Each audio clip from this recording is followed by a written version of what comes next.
ఈ ప్రమాదానికి సంబంధించిన మరింత సమాచారం మా ప్రతినిధి ఖాజా అందిస్తారు. ఖాజా, మనతో పాటు మాట్లాడేందుకు district fire officer Anakapalli R Venkataramana ఉన్నారు. సార్ చెప్పండి సార్, వాస్తవానికి మీకు ఎన్ని గంటలకు మీకు సమాచారం వచ్చింది? సిచ్యువేషన్ వచ్చినప్పుడు ఎలాగుంది? ఎన్ని ఫైర్ ఇంజన్లు ఎలా చేశారు? మాకు 1:05 మాకు ఫైర్ కాల్ వచ్చింది సార్. వెంటనే యలమంచిలి అగ్నిమాపక కేంద్రం నుంచి వాహనాన్ని పంపించడం జరిగింది. మేము వచ్చేసరికి మా వాహనము మరియు సిబ్బంది వచ్చేసరికి మంటలు మరియు స్మోక్ విపరీతంగా ఉంది సార్. మేము రావడానికే కొద్దిగా ఇబ్బంది పడే పరిస్థితి ఆ టైంలోని. అయితే ఆ టైంలో మా ఫైర్ ఇంజిన్ ద్వారా వెంటనే ఫైర్ ఫైటింగ్ స్టార్ట్ చేశాము. దీనిలోనే మధ్యలో నక్కపల్లి నుంచి ఒక వాహనము, అనకాపల్లి 2 వాహనాలని అట్ ది సేమ్ టైం మళ్ళీ ఆ టైంలోనే రప్పించడం జరిగింది. ఎన్ని ఫైర్ ఇంజన్లు వచ్చాయి? 4 ఫైర్ ఇంజిన్లు వచ్చాయి సార్. 4 ఫైర్ ఇంజిన్ల సహాయంతో ఫైర్ని అయితే పూర్తిగా కంట్రోల్ చేయడం జరిగింది సార్. దాదాపుగా మీరు స్టార్ట్ చేసినప్పటి నుంచి ఆర్పడం ఎంత సమయం పడింది సార్ పూర్తిగా ఆపడానికి? మాకు 1:05 ఫైర్ కాల్ వచ్చినప్పుడు మేము ఇక్కడికి వచ్చారు 1:12 సార్. 1:12 వచ్చిన దగ్గర నుంచి 3 o'clock అంటే 1:38 మాకు 45 మాకు టైం పట్టింది సార్ కంట్రోల్ చేయడానికి. ఎలా ఉంది సార్ సిచ్యువేషన్? లోపల అయితే మొత్తం కాలిపోయింది సార్. మొత్తం బోగిలన్నీ కాలిపోయి లోపల, ఎందుకంటే ఇవంతా కూడా ఈ కంబస్టబుల్ మెటీరియల్ కదా, లోపల ఈ సీట్లన్నీ కూడా ఖాళీ పదార్థంతో తయారు చేసినవి కాబట్టి మొత్తం ట్రైన్ అయితే టోటల్గా డ్యామేజ్ అయింది సార్. ఓన్లీ సీట్లు అవి కూడా ఇవన్నీ కూడా మనకి ఈ నారతో తయారు చేసిన సంబంధించినవి కాబట్టి, తర్వాత బెడ్షీట్స్ ఉంటాయి లోపల, ఈ అందులో ఇవన్నీ కూడా ఏసీ బోగిలు కాబట్టి కంబళ్ళు ఉంటాయి, బెడ్షీట్లు ఉంటాయి. దానివల్ల ఎక్కువ ఫైర్ స్ప్రెడ్ అయింది సార్. ప్లాస్టిక్ మెటీరియల్, సీట్లలో ఉన్న ప్లాస్టిక్ మెటీరియల్, దాని లోపల నారు ఉంటుంది సార్. మన బస్సుల్లో వేసేస్తే మరి ఆ నారు ఉంటుంది. దీనిలో ఉన్న ప్రయాణికులు ఎలా ఉన్నారు లోపల? ప్రస్తుతానికైతే మరి మన రైల్వే డిపార్ట్మెంట్ వాళ్ళని మనం అడిగాము. అడిగితే టోటల్గా అందరూ వచ్చారన్నారు. మరి వాళ్ళు కన్ఫర్మ్ చేయాలి సార్ ఎంతమంది ఉన్నారు.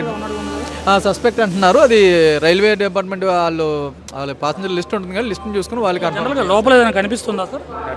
మాకైతే అంటే పర్టికులర్గా పూర్తిగా అయితే మనకేం కనిపించలేదు సార్. అది లోపలికి వెళ్ళి చూస్తేనే కానీ మనకు కన్ఫర్మ్ చేయలేము సార్. చేయాలి అనుకుంటే కట్ చేయాలి. అంటే వాళ్ళ దగ్గర, మన రైల్వే వాళ్ళ దగ్గర మిషన్ కట్ చేస్తే మనకి ఏంటనేది మనకు తెలుస్తుంది సార్. అది బాడీలా కనిపిస్తుంది, అది ఏంటనేది తెలియదు.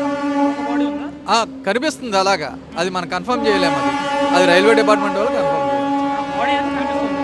బయటకి చెయ్యేది కనిపిస్తుంది సార్.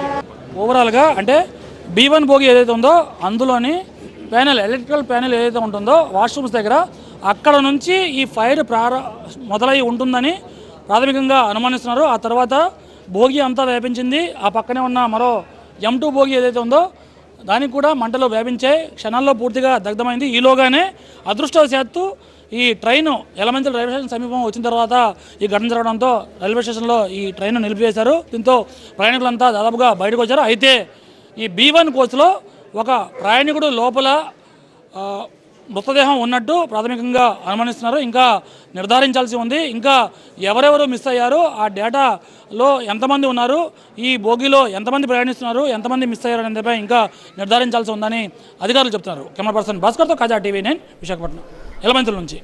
అది అగ్నిమాపక సిబ్బంది చెప్తున్న వివరాల ప్రకారం మనం చూసినట్లయితే అర్ధరాత్రి 1 గంట సమయంలో ఈ ప్రమాద ఘటన జరిగింది అన్న కాల్ రాగానే వితిన్ 10 minutes లో వాళ్ళు అక్కడ ఉన్నారు. అయితే ఆ మంటల్ని ఆర్పడానికి మాత్రం 1.5 గంటల సమయం పట్టింది. కానీ పూర్తిగా 2 బోగీలు కూడా తగలబడిపోయాయని చెప్తున్నారు. అగ్నిమాపక సిబ్బంది వచ్చేలోపే B1 M2 కోచ్లు అగ్నిలో ఆహుతవుతూ కనిపించాయి. అయితే అప్పటికే బోగీల నుంచి అందరూ కూడా దిగిపోయి ప్రాణాలు కాపాడుకున్నారని చెప్తున్నారు. కానీ ఒక వ్యక్తి మాత్రం అక్కడే సజీవదహమైనట్లుగా తెలుస్తోంది.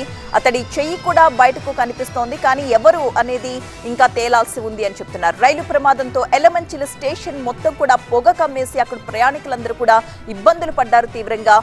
దాంతో ఏం జరుగుతుందో అక్కడ అర్థం కాని పరిస్థితి కూడా నెలకొంది. ఎర్నాకుళం ఎక్స్ప్రెస్ లో అగ్ని ప్రమాదంతో దాదాపు 2000 మంది ప్రయాణికులు ఆ స్టేషన్ లోని పడిగాపులు పడ్డారు. ఎర్నాకుళం ఎక్స్ప్రెస్ ప్రమాదంతో విశాఖ విజయవాడ మార్గంలో రైళ్ల రాకపోకలన్నీ నిలిచిపోయాయి.